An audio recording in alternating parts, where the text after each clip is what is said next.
Saya ini tidak, macam mana saya nak katakan, saya ini tidak sangat menekan ataupun mendengar terus, sebab saya tidak tahu sangat calon Wahabi-Wahabi ni, saya tidak tahu. Dan saya juga baru dengar kerana video Ustaz Idrus. Apa itu Wahabi? Wahabi pun saya tidak tahu apa maksud Salafi. Sampai saya terfikir, apa Wahabi, apa Salafi? Macam tu. Oh, boleh. Follow-followan dulu kita, Ustadz. Ya, antum sering-sering masuk ke komal saya, atau nonton YouTube saya, nonton YouTube siapa di sini, nanti dijelasin apa itu Wahabi, di mana letak kebenarannya dan letak kekeliruannya. Gitu. Tapi ini antum nggak tahu sama sekali, betul? Saya tidak tahu sama sekali, dan juga saya ini bukan jenis berdebat. Saya jenis yang menuntut ilmu saja. Betul, tak masalah. Monggo teman-teman, ada yang mau jawab? Di Malaysia mana antum, Ustaz? Kedah Darul Aman. Oh, Kedah Darul Aman.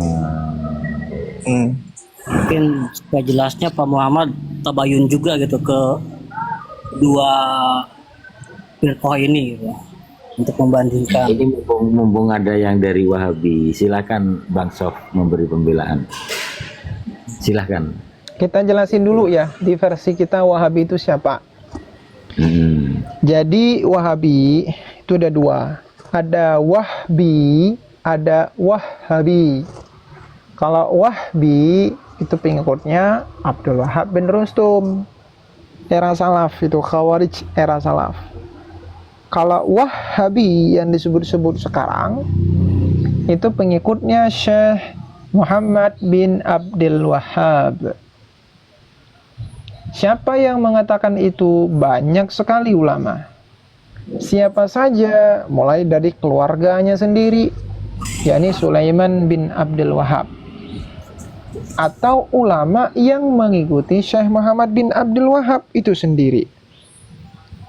Seperti di sini Syekh bin Bas ditanyai orang, siapa itu Al-Wahabiyah? Risalah وصلت إلى البرنامج من الجمهورية العراقية، باعثها مستمع من هناك يقول خالد عبد الله حسن.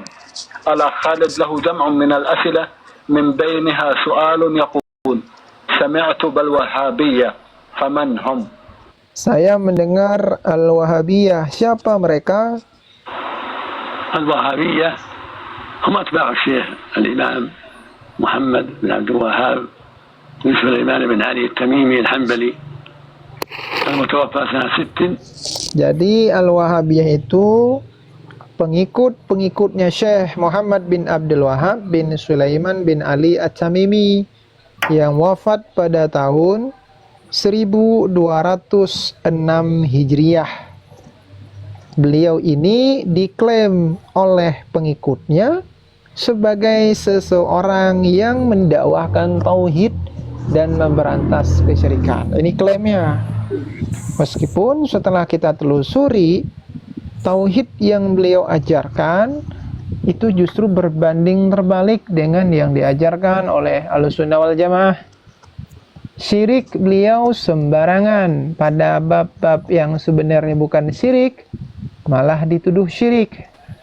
Pada bab-bab yang sebenarnya jelas syirik malah dibela-bela bertauhid rububiyah. Gitu. Ini salah satunya. Banyak ya, permasalahan akidah ada, permasalahan fikih juga ada. Gitu Bang Ustadz Muhammad. That's crazy.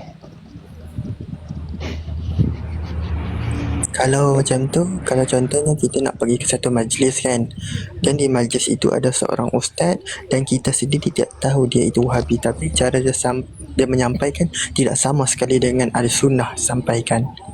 Macam mana itu? Selama pada bab-bab yang tidak menyelisih Ahlussunnah wal Jamaah, menyelisih akidah Ahlussunnah wal Jamaah, maka tidak mengapa. Misal yang beliau jelaskan itu perbedaan pada fikih. Nah, itu tidak masalah. Ya, perbedaan dalam fikih, selama perbedaan itu muktabar, maka itu boleh diamalkan manapun selama muktabar. Tapi kalau tidak muktabar, maka tidak boleh beramal dengannya, apalagi syad dan menyelisih ijma'. Itu kalau dalam fikih. Kalau dalam akidah, tidak ada yang namanya perbedaan dalam usul akidah. Gitu. Konsekuensinya salah satu dari dua. Kalau bukan keluar dari Ahlussunnah wal Jamaah, terkeluar dari Islam. Itu saja. Tapi Wahabi ini tidak terkeluar dari Islam. Mereka cuma terkeluar dari Ahlussunnah wal Jamaah. Mereka masih Muslim, masih Saudi. Pun mereka kadang-kadang punya sentimen sedikit dengan kita, tapi tidak masalah. Assalamualaikum. Gitu.